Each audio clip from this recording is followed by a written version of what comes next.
This kind of ties into what I was just saying too. Just an overall thing to remember is that writing a novel is very much an iterative process.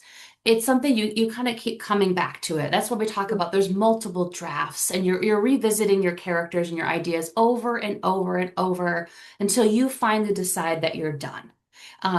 Because you really probably could work on a novel forever. I think it's Mhm. similar to painting. You could be painting something forever, but you eventually have to say, my painting is done, or my novel is done, whatever it is, and you get to decide when that is. But also, like a painting, as you keep adding on layers and layers, it becomes richer and denser, and none of that gets done the first draft. No one paints a picture in one go around. You're going to go back in and add little details here and there. You do the same thing with your novel. As you're writing, you might realize that you tend to think in dialogue and you're writing lots of the voices of your characters in your first draft, and there's very little setting. You can go back and add that setting in later. You might be the opposite. You might really describe all the visuals and what's happening, but you want to go back in and add some dialogue flavor. And if at any point your original idea is no longer resonating and a new one resurfaces, you can pivot at any point. It's nice to start with an idea, but these ideas can evolve and change because the writing of the novel is iterative, so is the idea itself. So just know that as well. You're never stuck. You're the writer, and be open to change and to the ideas that are plaguing you. And if something new comes up in the middle of the night, lean into that and see where it takes you. Because it's iterative and because our ideas are always evolving and changing, I highly recommend you save everything you write. Don't throw Mm. anything away. You never know what might be valuable later. You never know.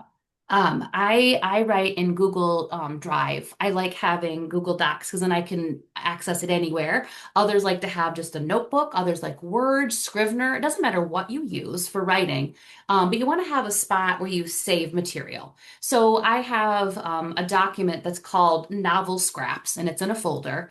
And whenever I pull something out of a novel that I'm working on, and so if I had just deleted it, it's gone.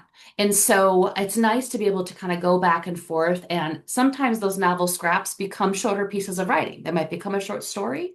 They might go in a later novel. You just never know.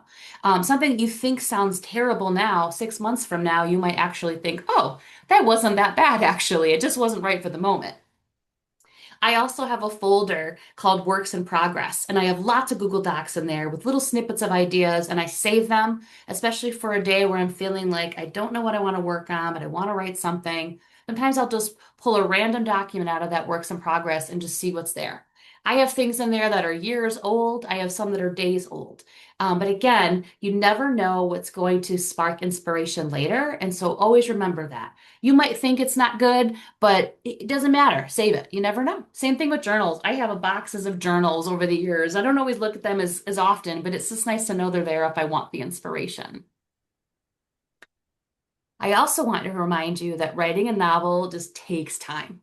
It's a big undertaking. That's why a lot of people say they want to write one, but they don't actually do it because wanting to write one and actually doing it are very different things.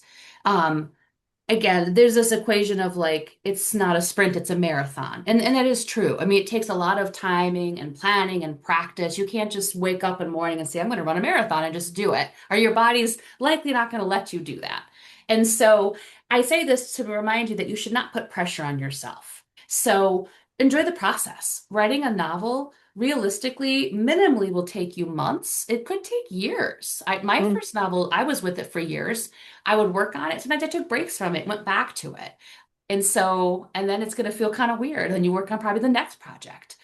So just enjoy the whole process of it and allow writing to become a part of your lifestyle. Don't tell yourself, I'm going to write every day for 2 hours, because you probably won't. Most of us don't have that time. Start small. Tell yourself, all right, I'm going to find 3 times a week to sneak in 15 minutes. For a while, either 6 months, I worked on my novel almost every day, but it was usually 15-minute goals. They were really short, but because I was writing often, just like anything else that you enjoy doing, you just start kind of baking it in and give yourself grace if you have spurts where you don't write. That's normal too. It's just a lot like exercise, I think, oftentimes. It can be the first thing we let go, even though it's so healthy and important for us. And I think a writing life is healthy and important for us too.